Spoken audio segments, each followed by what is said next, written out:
Welcome to this episode of Conscious Professionals, where we are going to learn and practice self-permission. Today, again, we have the pleasure of having Dr. Myke Merrill and Mike Wilson here joining us. Hi, guys. Hello there. Hi. In the last episode, you spoke, Dr. Myke, to the importance of giving self-permission, and that it's something that we don't necessarily know how to do, and that you come across this often, don't you, that people don't realize they have permission or can have permission to take an action. So we want to explore this. So please, let's just make a start on why on earth would we actually want to practice self-permission? Well, Mike and I have both done an immense amount of counseling, some informal settings where a person will make an appointment and they come in for an hour and a half, and we serve as either a counselor or therapist or a guide, sometimes in a pastoral setting, sometimes just in normal conversation.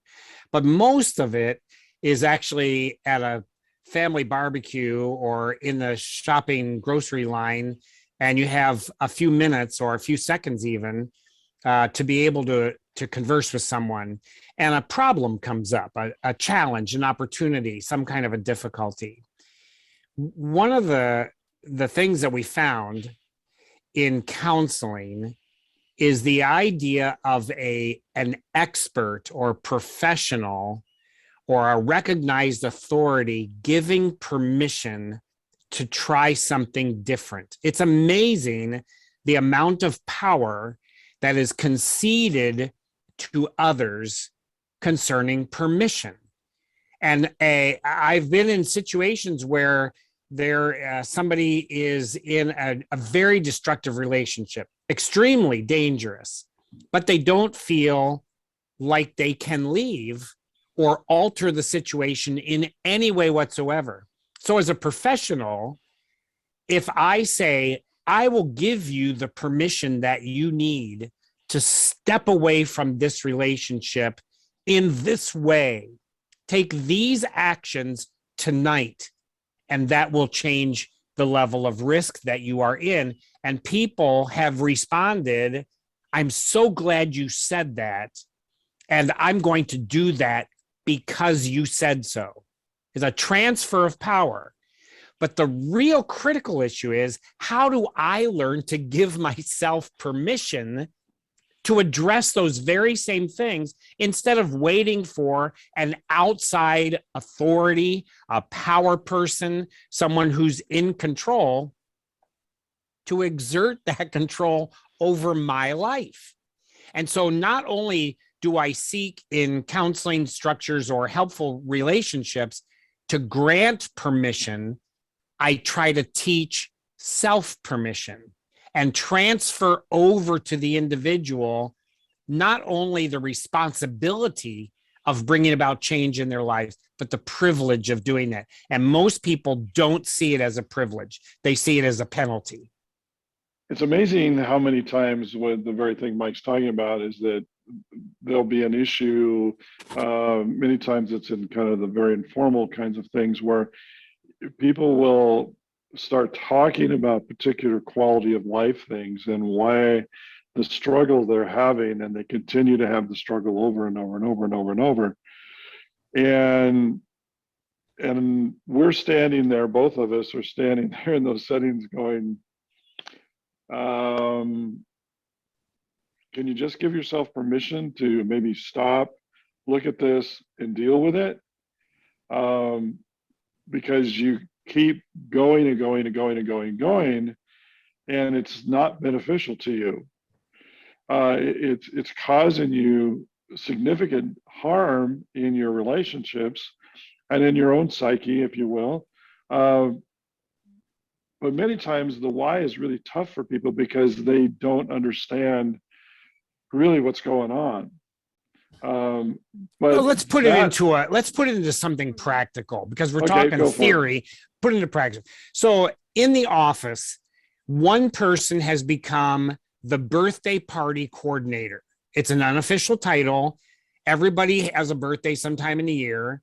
And then maybe one time an individual did a really good job pulling together a birthday cake, some ice cream, a couple of candles. Everybody had a lot of fun. And so now it's transferred over to that person to be the birthday party responsible individual every single time somebody has a birthday. And that person is overwhelmed, incredibly frustrated, but they can't walk away from it. How do you say to the next person having a birthday, I'm not doing anything for you? And so we say, just give yourself permission to walk away from that role. Tell everybody in the office you're not doing it. Now we get into, why can't you do that? Right. And I've had, this is actual situation. Somebody said in a conversation, if I do that, people won't like me anymore. And I said, can we explore that? It's not about birthday parties. It's about the need to be liked based on what I do for people. That is not a function of my job. And at the beginning, this person said, no, I don't want to talk about that.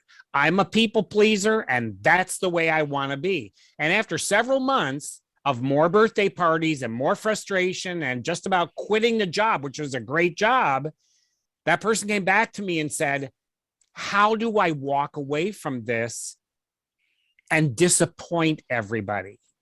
How do I live with that? Now we have something to talk about that's not the original presenting problem. All these birthday parties are on my shoulders. Now it's really, who am I in relationship to my coworkers and even to myself?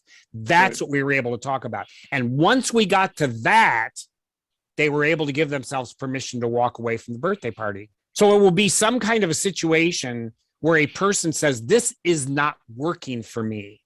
I'm stressed. I'm fearful. I'm angry. I'm exhausted. I don't enjoy this anymore, and I don't know what to do about it. We can explore, do you need me or want me to give you permission to walk away? You can always say, my counselor said, here's what I'm supposed to do. Or would you like to learn the skill of self-permission? Take it. And how do you say that? How do you say that to your colleagues in the office who are going to be snarky and negative and talk behind your back? How do you prevent that or insulate yourself in that kind of outcome? Mm-hmm. And so those are things that are worth talking about. Right. I think an example, one I deal with frequently in just a lot of the conversations has to do with performance and performance acceptance. And it's somewhat like what Mike is talking about, but it's the same type of thing. So for example, a family that's status, business success, finances, money, all of that is incredibly important. They have, a legacy of 3-4 generations of, if you want to be somebody in this family, then you have to make your own way, even though we're going to give you a lot of resources to start with, but you better be successful. And so successful defined within very narrow boundaries. You don't drive a Chevrolet or a Ford. You drive an Audi or a BMW. You don't wear stuff off the rack at JCPenney. You have tailored. So it's successful within certain boundaries. And so you have that dynamic that happens then, and now all of a sudden you have, people that are working 60, 70, 80, 90 hours a week, killing themselves. They don't even know why. Literally. Yep. They don't even know why they're doing it. But they come and they start having conversation and just say, my life's a mess. I don't even know why it's a mess. I'm doing all the things everybody tells me I should be doing, and they keep telling me that I'm doing a great job, but I'm a mess. And it's, again, back to unraveling that why are you doing what you're doing? And that coming back to, again, takes a process of if you start owning that, which is the big piece of this, owning what's going on in your life, then giving permission makes sense, because now we're saying to you, okay, you have permission to realize that this is not what gives you value as a person. So this has been an arbitrary standard that's been put together that's very narrow, that says this makes you valuable. Well, let's explore that. Is that reality? So Is one that side of that, truly- you just made a comment that's interesting to jump on a little bit. You said, this doesn't give me value. And there is a way of exploring some of these things through the negative lens. What does not give you value? But the positive lens is often extremely difficult to talk about. Right. What does give you value? Give you value, right. And so if it's not the BMW and it's not the tailored clothing and it's not the fancy jewelry, okay, we can list What is it? Right. lots of things that don't give you value, but what does give you value? And for many Exactly. people, that is a hard question, because they don't know. They don't Right. know what gives them value. Right. They only know what doesn't give them value, but has been loaded onto their lives. Right. But that's the exploring. Even that takes self-permission to say, yeah, let's open that closed, locked, bolted, and welded door. Let's open that one and start talking about what does give me value. And some situations go back to very early childhood, when the message was drilled into a child, don't ever ask for a big gift because you're not worth it. And that message gets internalized. I am not worth it. And so exploring why is that a foundational principle for you is frightening to many, many people. Right. Exactly. We're talking about what does give you value, and it caused me to recognize something that gives me value, and I wonder if it was nature or nurture, and I don't know. But what gives me value is equality, and it has since I was a child. I can recall this, being motivated by lots and lots of things that I saw, heard, when I discovered that not everybody had as level a life as I had. Our family, I have a family photo actually, which is really lovely, of me at about age 4, and my siblings who are all older, and mum and dad all in a row, and we're all on different step levels out in our backyard. The top of our heads is virtually level, not perfectly, because it's not, it's a bit hard to achieve. But when I look at that photo and I think that epitomizes our family. No one was more equal than anyone else. We were all very equal. So I was 4 at that point. I didn't look back at it and think of it in those terms at age 4. I couldn't tell you what I thought then. But it just made me wonder if there's a nature and a nurture component to what gives me or whoever value, what's important. What about you? Do you feel that there's something that's so intrinsic and so in within you, either of you? I do a great number of activities that require creativity. Not that I have found something someone else did, but to create graphics, and I build signage, and I come up with marketing concepts, and I write books, and I craft ideas that haven't been put into words in the way that I describe it before.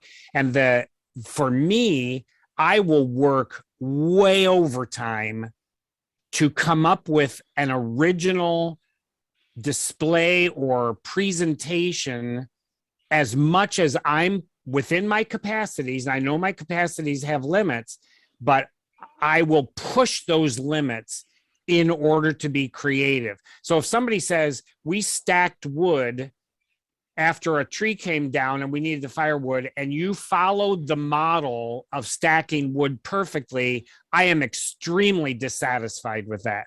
I want to find a new way of stacking wood that will allow it to air dry but be easily picked up, and on and on. I have all these creative ideas for the most mundane, simple thing. And there's something in me that drives towards be creative, find a new way, build something no one else has built before. In self-description, I call that being weird. And so I have literally said all 13 of my grandchildren, and number 14's on the way and is going to get this when he or she is born.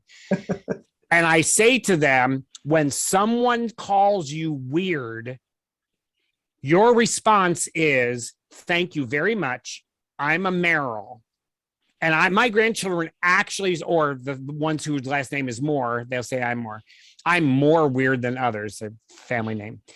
But it's interesting that I'm building into my own grandchildren that people within my sphere take ownership for being different than everyone else is, and that's okay. Do you have something intrinsic that you can't get away from, Mike? I have the creative streak. I don't have it as compulsive as Mike does by any means, but that's probably why I understand him. I would have to say it's people.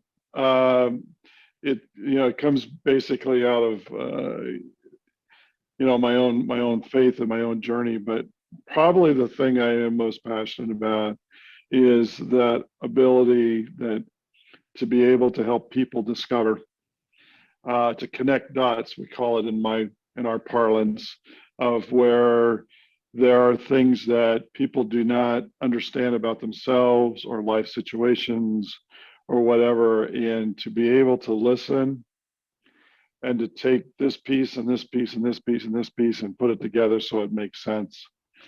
I've done that my whole life, and that's pretty much a non-negotiable for me.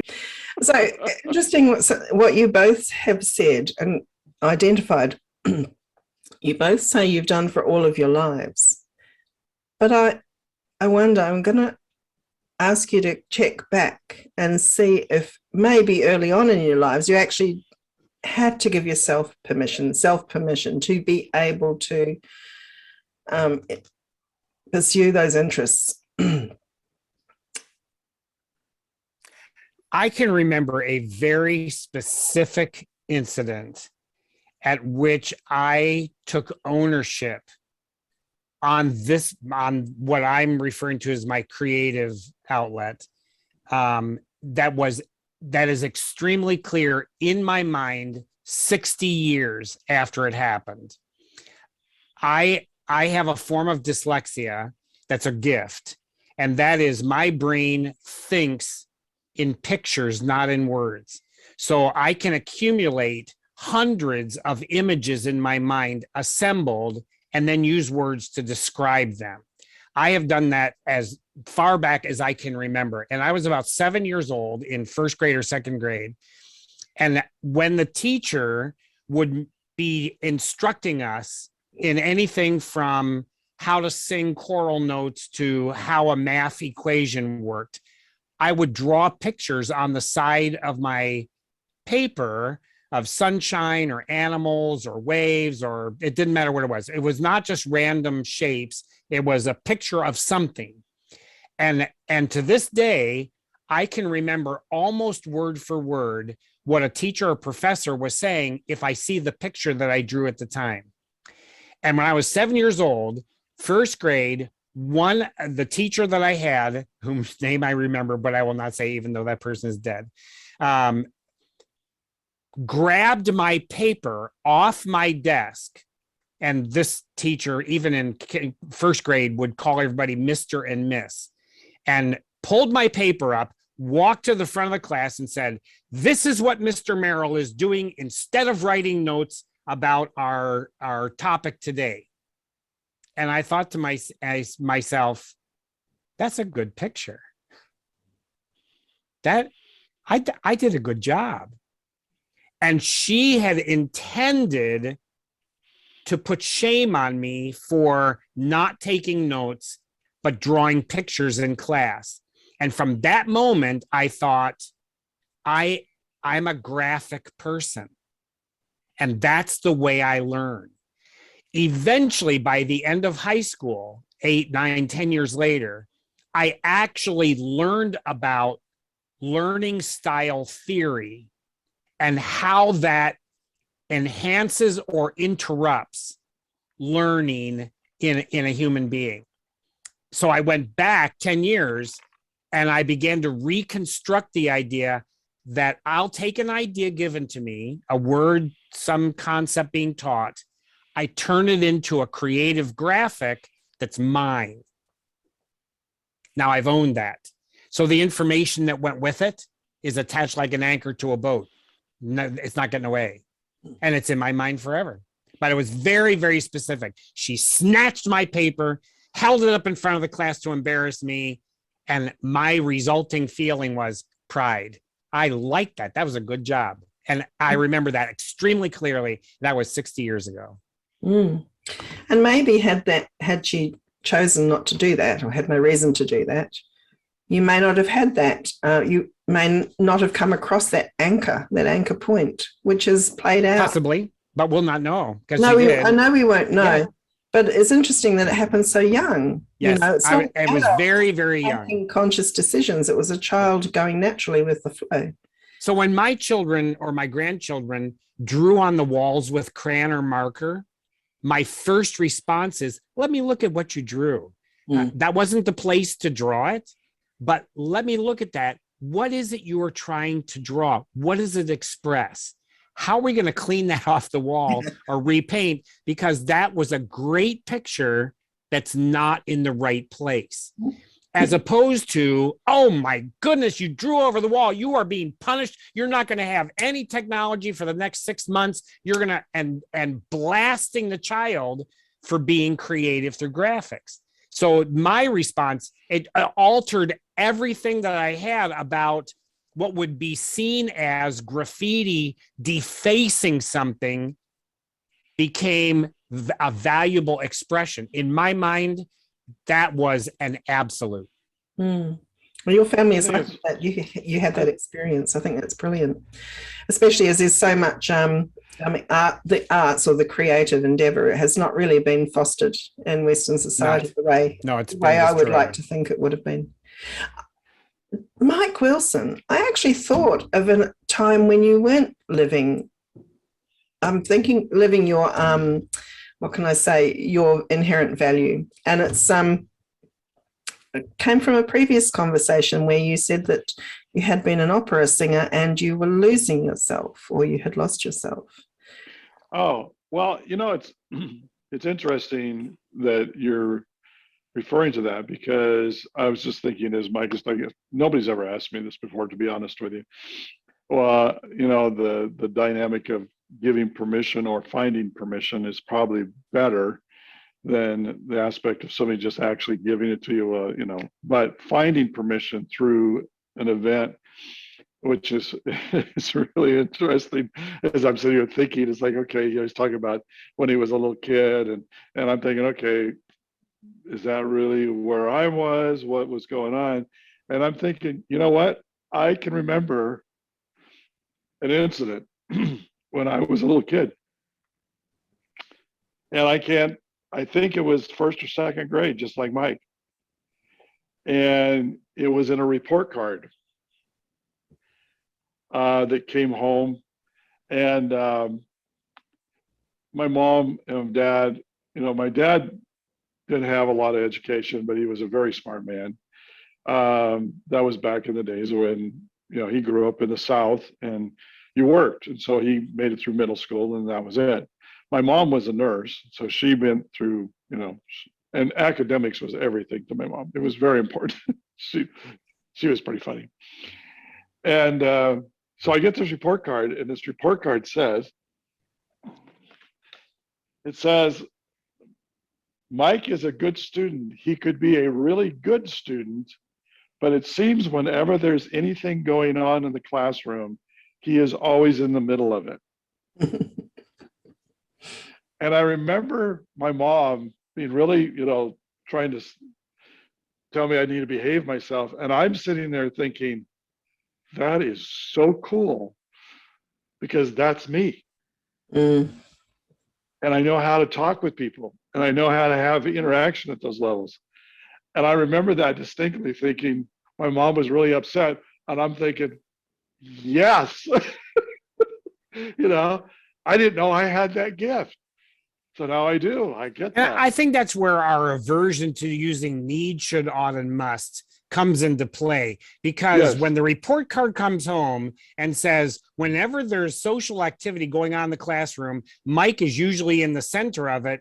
The authority figure, the mom, is going to say, you should stick to yourself and ignore what's going on. You need to buckle down and Well, pay it. yeah. And we're saying, don't tell me need, don't tell me should, don't tell me what I ought to do. Say, good job. You're a community organizer and you're going somewhere in life. That is wonderful. Skip the academics, get people to do what you want them to do. Good for you. And that's where, I mean, literally, the need, should, ought, and must comes pouring out in those situations. Right. You need to, you should, you ought to. That's what teachers say, politicians, parents, religious people, that it all comes down to that. I have a set of expectations and demands.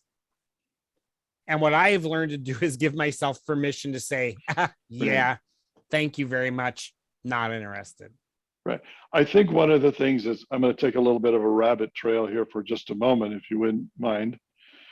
And I know that statistically, this is probably a little dated, but there have been multiple studies on the level of creativity of children and of students through our educational system. And what they have found is that by the time a student is in middle school, 6, 7, and 8, they start out as kindergartners with the value of creativity that is huge. And by the time they get to 9th grade in high school, it is minimal. Yeah. Just a quick parallel to the creative channeling or unchanneling, or whatever you like to call it, of kids. It happens for women. I'm just going to choose women in this instance, Sure. in the professional space, or leading to the professional space as they go through their childhood. Women aren't astronauts. You want to be a fire. Well, they are fireys nowadays, which is nice. But, there's been a lot of channeling that has kept women out of industries like, sciences, engineering, and so on. And yet it may be that they actually really would like to be there. There's still a massive shortage of women in those spaces. But I think that I was wondering how it is for people. How do people recognize that it's not working for them, that perhaps there is something different that they would like permission to go and do, or that permission would help them to find? What's the sort of symptom of it not being right? Well, let me go back to the original question that you asked about before I was describing what drives me. You said there was a time, as I was involved in opera, that I wasn't doing what was my passion, if you will, was my core.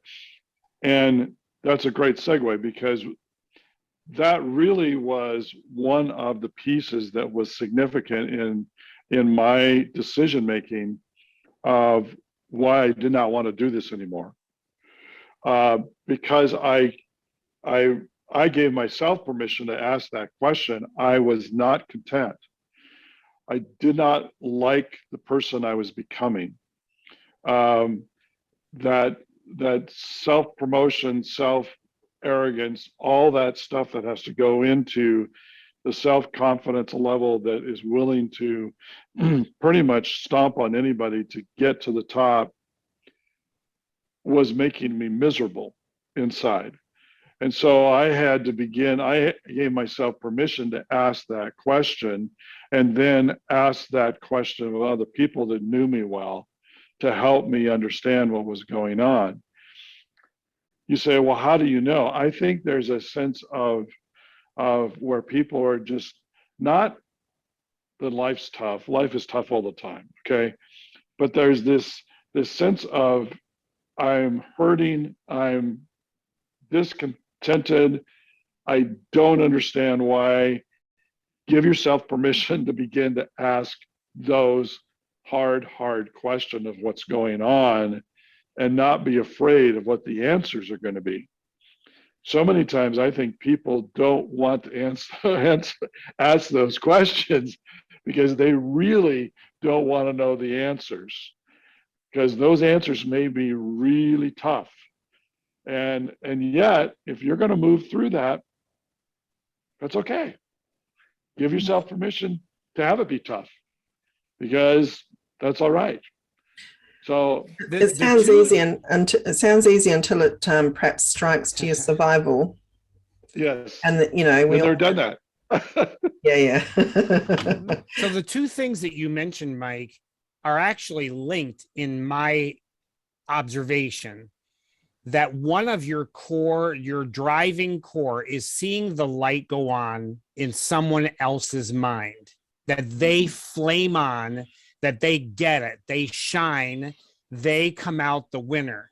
When you're in performance arts, the idea that you're going to regress and not be the prima donna, you're not trying to self-promote, you're not trying to be the star of the show, you want someone else to end up being the big star in the opera world, is like you are not permitted to do that. Exactly. You have to sing your own song until you shine brighter than anyone else. And in your core is, I don't need to shine brighter than anyone else. Right. I want someone else to shine brighter. That's what I'm driving for. Right. And in the operatic world, that doesn't work. Right. Exactly. So those two things are related. Yeah, they're very much related. Yeah. And I had to discover that. Yeah. I imagine the types of or symptoms of pain, if you like, might be different for different people. And I actually, as you were talking about feeling miserable, I thought, oh, I know someone who was just dog tired. He could barely get out of bed around the work day. I mean, they did the work day and then that was kind of it, you know. I dare say it manifests as in lots of different ways for different people. It does. And that can be just simply depletion, sometimes called depression. But a depletion is not just my muscles are tired or the cerebrum of my brain is tired, but my very soul is tired. Right. I'm worn out. I'm shriveled.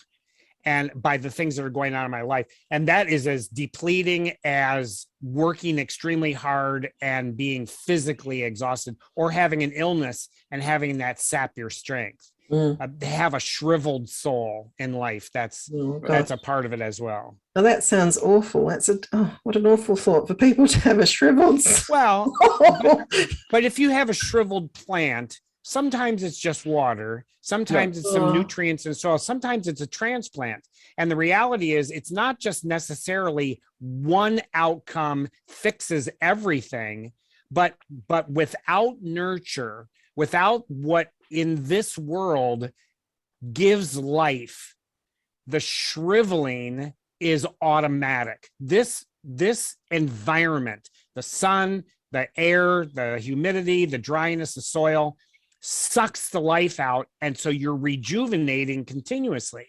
And the idea of finding those aspects of life that allow your soul to surge, not just interesting to your mind and not just meaningful to your relationships, but there's something else in a person's core. We've addressed that in a tangential way in this conversation, but something in your core, if that starts to shrivel, that's where the greatest damage in life really comes from. I can understand that. So what happens when we come up against something like that? What can we do? How do people actually practice this self-permission when it's all feeling in their face and hard, difficult?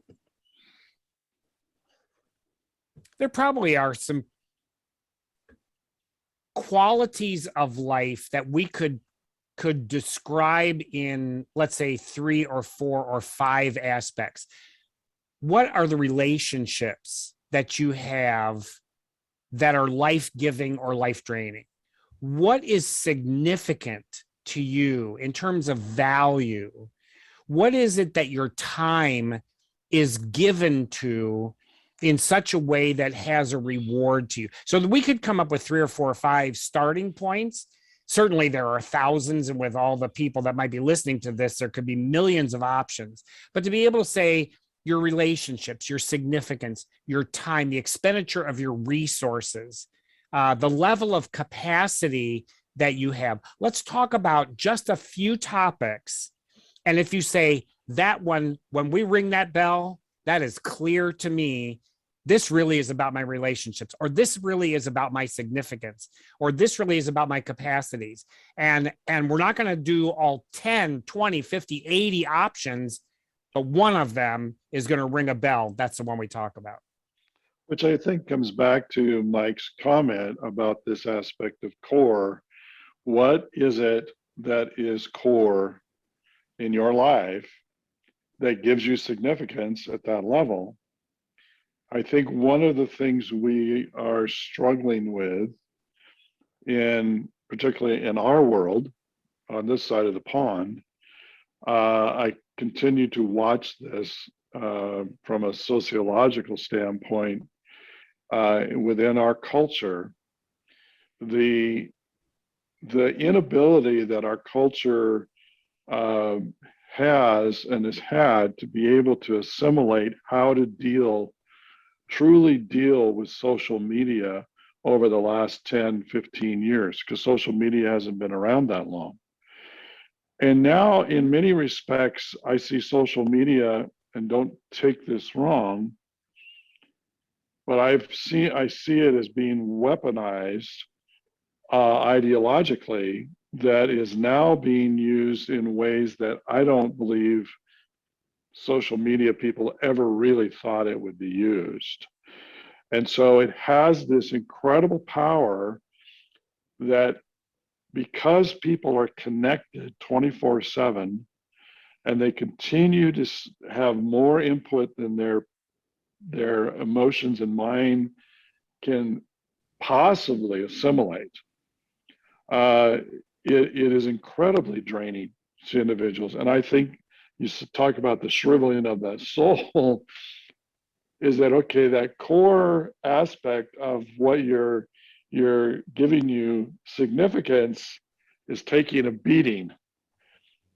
Now the question is, are we going to really pay attention to that and then start giving ourselves permission to go, wait a minute, I've got to figure out a way to unhook to this. I've got to figure out a way to be able to regenerate, to be able to reconstitute, to be able to make that part of me healthy to withstand the barrage that comes at me, virtually every day.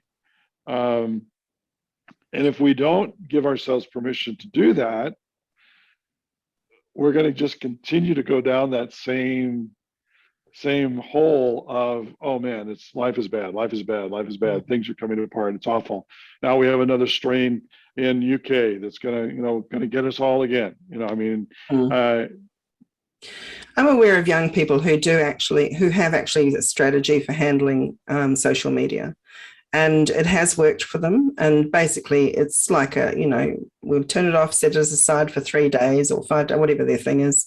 And right. They go back to it later. And when they go back to it, because there's all this psychology in the build of social media which encourages, I'm going to say addiction, because I can't think of a better word. No, there's question. No, it does. It's designed that way. It was, So there's the drawing back seems to allow these people to just dip in again and not get so far down the rabbit hole, I've noticed. Right, people are doing this. Younger people are doing this.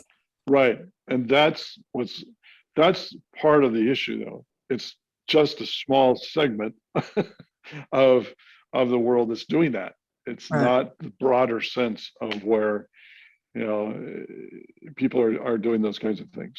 I'm still thinking of the listener here, going, yeah, but I feel dreadfully uncomfortable about something, that's key to them. But it is such a massive thing. It's like this, well, I'm going to say a wall. It was a word you used earlier, actually. And that's insurmountable. Obviously, facing up to it, it seems to me, recognizing it and facing up to it and actually exploring it, it gives you a chance to make that wall a little easier to get around or through, or a little lower, a little easier to hurdle. There's a big, it seems to me a big task. It seems to me almost, I don't know how to do it. Tell me. There are two outcomes that we'll talk about them in extreme, but it's really a spectrum. So it's not just one or the other. But in an endeavor, you can fail or you can succeed. And the question that I've asked people as they face a change or the continuation, either one, what happens if you fail at this in your values, in your self-description? But what happens if you succeed? And what new expectations are there? Let's say we were talking a little bit before about some of the lifestyle at the upper middle class, nice cars, nice clothes, nice lifestyle. What if a person walks away from that and actually succeeds wildly in their new endeavor? How do you handle that new kind of success? Or you walk away from it and in your definition, you fail in that endeavor. How do you feel about that? What does that mean to you that you tried and failed? Is that acceptable? The fact that you walked away from something that was withering your soul and you went a different direction, can you be content with failure? And as opposed to saying you're going to fail, we're looking at what does that mean to you? Or if you succeed, and then it's really a spectrum, because you may not utterly fail, but you may not utterly succeed either. You're going to be somewhere in the middle. And even that's fluid. That can move up and down as time goes by. But what does that do to you? And what do you do with it? And we come back to our eternal two questions. You failed, you walked away, you failed. What does that do to you? What do you do with that now? And that those become the operative questions. So granting permission, am I ready to succeed at my new endeavor? Am I ready to fail at my new endeavor? Should I change from what I have? Can I change in small portions while I retain the one, but I explore other ones? So it doesn't have to be absolutely all or none. You let go of the rope and you fall, but it can be proportionate. And so experiment with that. If you try a portion of this new endeavor and you fail, how do you feel about that? If you succeed, how do you feel about that? And so now we have multiple things we can talk about that really get down to the core of life. Well, all of those experiences, when you said take it in portions, I think that really means, for me, that means steps, progressive steps work as an approach. And each step is new information, isn't it? It is. And may change your steps. Can you walk backwards? Well, yeah, sure you can. Give yourself permission to say, I tried this, didn't work. I'm going back as far as I can. And that's okay too. I think the phrasing, this is okay, I'm okay with what's happening right now, becomes very, very important, even in the discovery through failure. I'm okay with that. Yeah. That's a good piece of advice. All right. So I think it's time we wound up, probably. Last piece of advice from you, Mike Wilson. Well, I'm just thinking we describe these as being the difference between a wall and a speed bump. And I think that that's very real, that so many times we see issues in life as walls, and really what they are is speed bumps. And if we give ourselves permission to work with them, and we give ourselves permission to see it differently, we can get over speed bumps. Now, some of those speed bumps may be pretty healthy, and you got to be careful you don't bottom out on them. But even if you do, that's okay too. It is.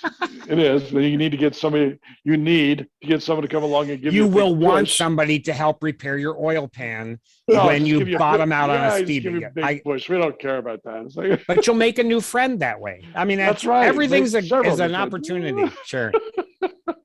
I think that's very real. I think as Mike was talking here, finishing up, is that we live in a culture and a world that just pushes and pushes and pushes and pushes for us to be something because we do something big in life. We do the big event, we do the big project, we do the big whatever.